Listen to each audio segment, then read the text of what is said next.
الحمد للہ وکفا الصلاۃ والسلام علی سید الرسول وخاتم الانبیاء وعلی آلہ واصحابہ الاتقیاء والاسفیاء اما بعد۔ 14ویں سپارے کا آغاز سورہ حجر سے ہوتا ہے۔ چونکہ اس صورت میں اصحاب الحجر یعنی قوم سمود کا واقعہ موجود ہے، اس لیے اس صورت کو سورہ حجر کہا جاتا ہے۔ بالکل آغاز میں بیان کیا گیا کہ کافر جب اپنے آپ کو عذاب میں دیکھیں گے، عذاب کی سختی ہولناکی کا مشاہدہ کریں گے، اور اہل ایمان کو جنت کی نعمتوں میں مزے میں دیکھیں گے تو وہ حسرت کریں گے، ہائے کاش ہم بھی مومن ہوتے، مسلمان ہوتے، ہم نے بھی اسلام کو قبول کیا ہوتا تو آج ہم عذاب میں مبتلا نہ ہوتے بلکہ نعمتوں میں ہوتے اور مزے میں ہوتے۔ اس کے بعد اللہ تعالیٰ نے قرآن کریم کی خصوصیت بیان کی کہ قرآن کریم کی حفاظت کی ذمہ داری اللہ تعالیٰ نے اپنے ذمہ لی ہے۔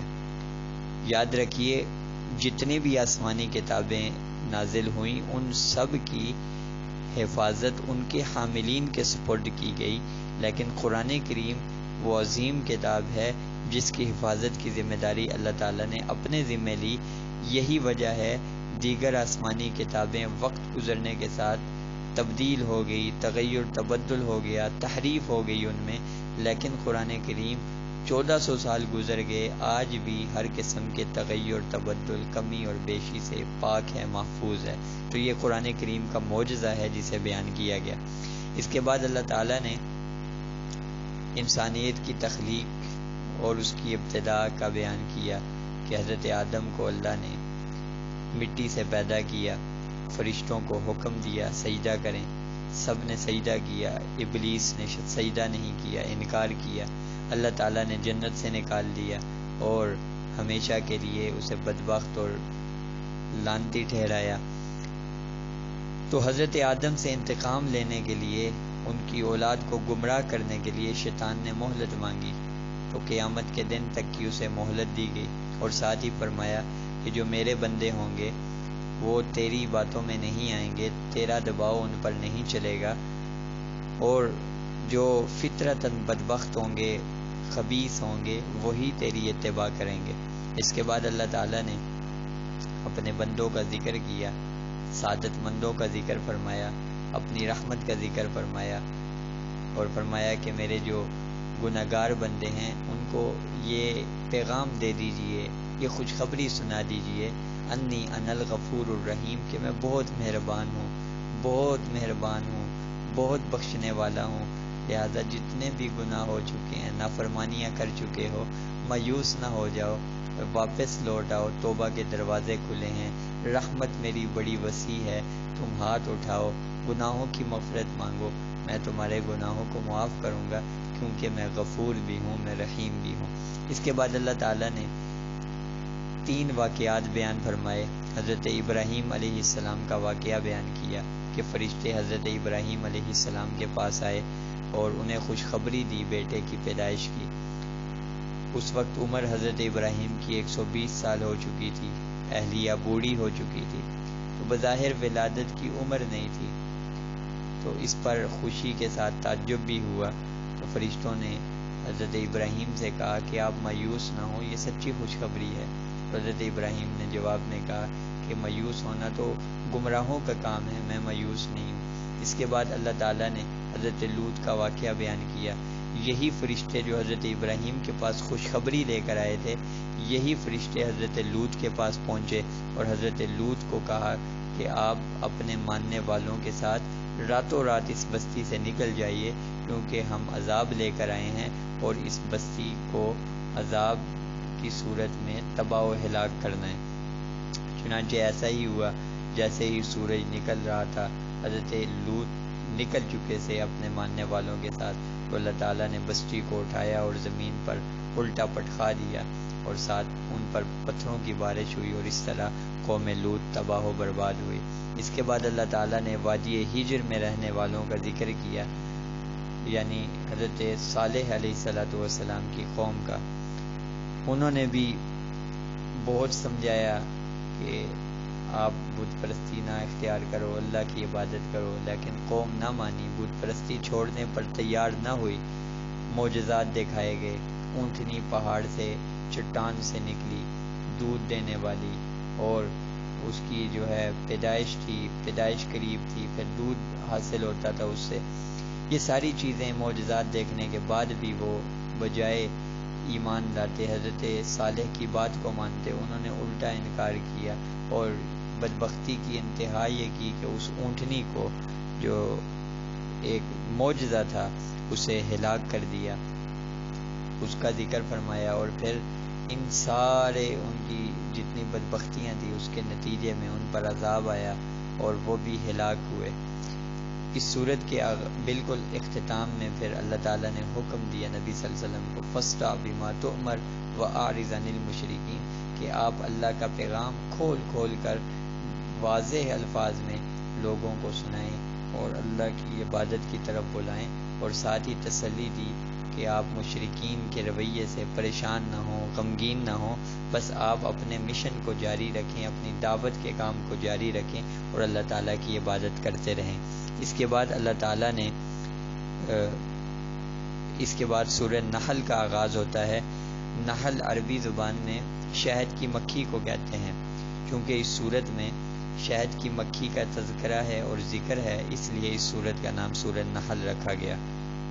سورت کے آغاز میں توحید باری تعالیٰ کو بیان کیا گیا کہ اللہ تعالیٰ نے زمین کو فرش بنایا، آسمان کو چھت بنایا، انسان کو نطفے سے پیدا کیا، اور اسی طرح چوپائے پیدا کیے جن سے مختلف منافع حاصل ہوتے ہیں، دودھ ملتا ہے، گوشت حاصل کرتا ہے انسان، اور اپنے مالک کے لیے فخر و جمال کا باعث بنتی ہیں یہ چیزیں۔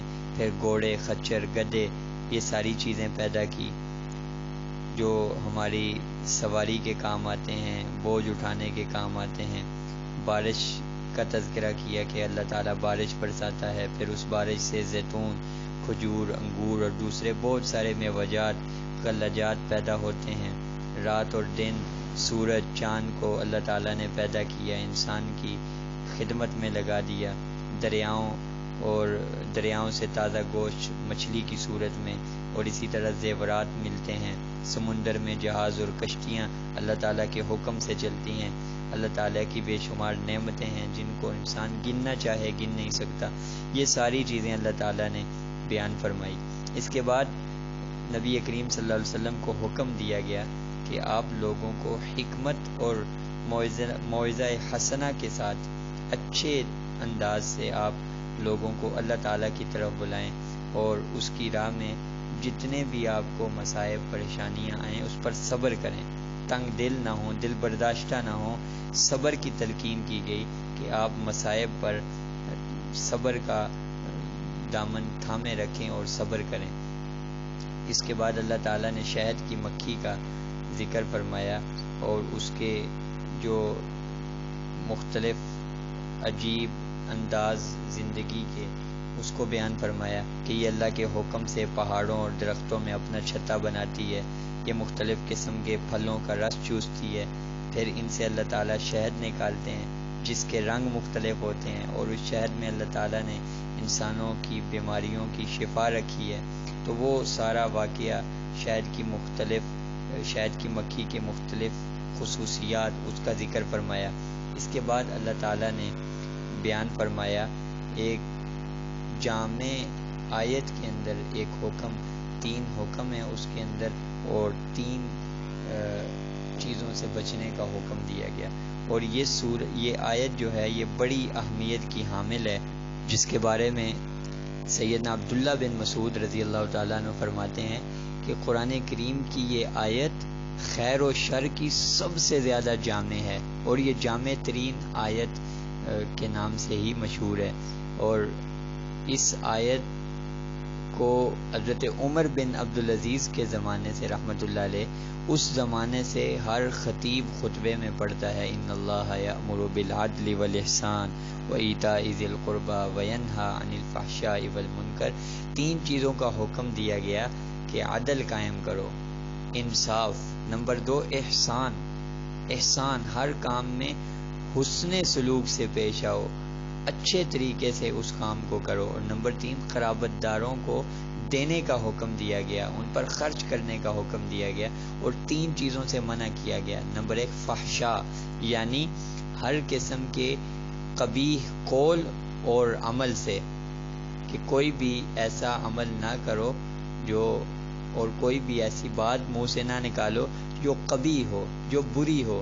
نمبر 2 منکر، یعنی کوئی عمل ایسا نہ کرو جو شریعت جس سے شریعت نے منع کیا ہو. اور تیسرا لفظ ہے بغی. بغی کہتے ہیں سرکشی کو، حد سے تجاوز کرنے کو، تکبر کرنا، ظلم کرنا، حسد کرنا، کسی پر تہمت لگانا، یہ ساری چیزیں بغی میں داخل ہیں، تو ان سے بھی منع کیا گیا. اس کے بعد اللہ تعالیٰ نے سیدنا ابراہیم علیہ السلام کی تعریف کی اور ان کا تذکرہ فرمایا کہ وہ زندگی بھر توحید پر خالص ہو کر جمے رہے، اور حضور صلی اللہ علیہ وسلم کو ان کی ملت کی اتباع کا حکم دیا گیا. اور بالکل آخر میں بیان فرمایا، دعوت کا اسلوب بتلایا، طریقہ بتایا کہ لوگوں کو حکمت کے ساتھ، موعظہ حسنہ کے ساتھ اللہ تعالیٰ کی طرف بلائیں اور مصائب پر صبر کریں. ادعو الی سبیل ربک بالحکمہ، حکمت کے ساتھ، حالات کو دیکھ کر، موعظہ حسنہ کے ساتھ، اچھے انداز میں، اچھے الفاظ میں. اور اگر ضرورت پڑے بحث و مباحثہ کی، تب بھی آرام سے، سکون سے اور اچھے طریقے سے بحث و مباحثہ کیا جائے، اور اچھے طریقے سے ان کو اللہ تعالیٰ کی طرف بلایا جائے. یہ 14ویں سپارے کا خلاصہ تھا جو آپ کے سامنے آیا. اللہ تعالیٰ ہمیں قرآن کریم سمجھنے کی اور اس کے مطابق زندگی گزارنے کی توفیق عطا فرمائے. وما توفیقی الا باللہ.